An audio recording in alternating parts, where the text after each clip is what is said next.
আচ্ছা, শুরু করছি আমরা তাহলে জাভাস্ক্রিপ্ট নিয়ে। আজকে থেকে আমরা জাভাস্ক্রিপ্ট শিখব। তো শুরুতে আমরা জানি যে জাভাস্ক্রিপ্টটা কি, তাই না?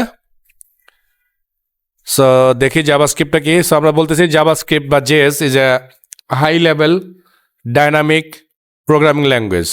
ওকে, সো সত্যি বলতে কি 4-5 বছর আগেও এটাকে খুব একটা মানে হাই লেভেল প্রোগ্রামিং ল্যাঙ্গুয়েজ বা এই টাইপে আসলে ডাকাই হইতো না। সো রিসেন্টলি বা লাস্ট 5-7 বছর যাবত এটার ইউজ এত বাড়ছে, এত সুন্দর সুন্দর ফ্রেমওয়ার্ক তৈরি হয়েছে, যার কারণে এটার চাহিদা এখন অনেক বেশি এবং ওয়ার্ল্ডের মধ্যে সবচেয়ে বেশি ব্যবহৃত programming language JavaScript, not Java, JavaScript. Clear? Java and JavaScript কিন্তু ডিফারেন্ট জিনিস। ওকে, আচ্ছা। তো বলতেছে যে ল্যাঙ্গুয়েজটা primarily use for making web pages interactive. তার মানে আমরা যে এতদিন ওয়েব ডিজাইনগুলো শিখলাম, সে ওয়েব ডিজাইনগুলোকে আসলে ইন্টারেক্টিভ করে। ইন্টারেক্টিভ মানে হচ্ছে গিয়ে ইউজারের চাহিদা অনুযায়ী সে কাজ করে। তার মানে কি, ইউজার যদি চায় যে একটু সুন্দর হবে, একটু লাফায় আসবে, একটু আমি যখন মাউসটা নিব তখন এটা এফেক্ট আসবে, এই যে ব্যাপারগুলো, এই ব্যাপারগুলোই কিন্তু মেনলি এই ইন্টারেক্টিভ ব্যাপারটাকে মেন করে। আরও ব্যাপার আছে, আপনি একটা ফর্মকে সাবমিট করলেন, ফর্মটা ডেটাবেজে গেল বা সাবমিট হলো, অন্য কোথাও গেল, এটাও কিন্তু একটা ইন্টারেক্টিভ। ইট মিনস আপনার সাথে ওয়েব তখন কথা বলবে, কমিউনিকেট করবে।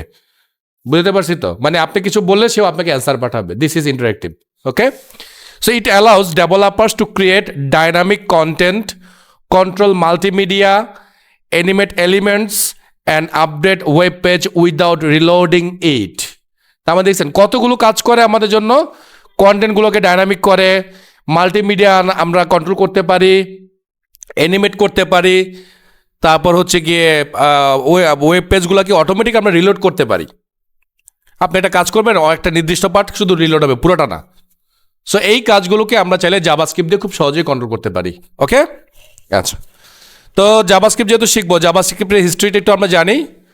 সো জাভাস্ক্রিপ্টের হিস্ট্রি হচ্ছে জাভাস্ক্রিপ্ট অ্যান্ড জাভা। আগে আমরা জানবো যেটা, যে দুইটা আসলে completely different language, both in concept and design. মানে কনসেপ্টের দিক দিয়েও এবং ডিজাইনের দিক দিয়েও জাভা এবং জাভাস্ক্রিপ্ট টোটালি আলাদা। জাভাস্ক্রিপ্ট হচ্ছে মাইক্রোসফটের, জাভা হচ্ছে ওরাকল কর্পোরেশনের, মানে দুইটার ওনারশিপই আলাদা। ক্লিয়ার? ওকে, সো আমরা যেটা আপাতত জাভাস্ক্রিপ্ট সম্পর্কে জানবো। সো জাভাস্ক্রিপ্টে দেখতেছি। So JavaScript was invented by Brendan এরিক in 1995 and become an ECMA standard in 1997। মাত্র 10 দিনে তারা জাভাস্ক্রিপ্ট বানিয়েছিল, মিস্টার ব্র্যান্ডন সাহেব, মাত্র 10 দিনে। বুঝতে পারছেন? উনি তখন নেটস্কেপ নেভিগেটর, নেটস্কেপ কমিউনিকেশন নামে একটা ফার্মে ছিল, যে ফার্মটা একটা মানে ওদের একটা মূল ইয়া ছিল, সেটা হচ্ছে ওদের একটা ব্রাউজার ছিল, নেটস্কেপ নেভিগেটর। এটা যদি এখন চলে না, বাট ও এই নেটস্কেপ নেভিগেটরের মূল ইঞ্জিনটা এখনো পর্যন্ত বিভিন্ন ব্রাউজার ইউজ করে, যে ক্রোম বলেন, মজিলা বলেন, ওদের যে মেন ইঞ্জিনটা ওখান থেকে নেয়া। ওকে, আচ্ছা। সো ইসিএমএ বলতে এটা মানে একটা ল্যাঙ্গুয়েজ বানানোর পরে তার স্ট্যান্ডার্ড প্র্যাকটিস মানে স্ট্যান্ডার্ডাইজেশন আসতে হয়। ওটা তখন কিছু কিছু জায়গায় কাজ করতো, কিছু কিছু জায়গায় কাজ করতো না। মানে হচ্ছে কিছু কিছু ব্রাউজারে কাজ করতো না তখন।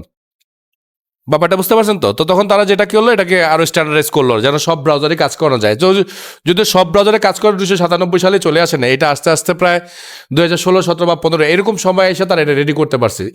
মানে EC6 ভার্সনে তারা এটা কমপ্লিট করতে পারছে।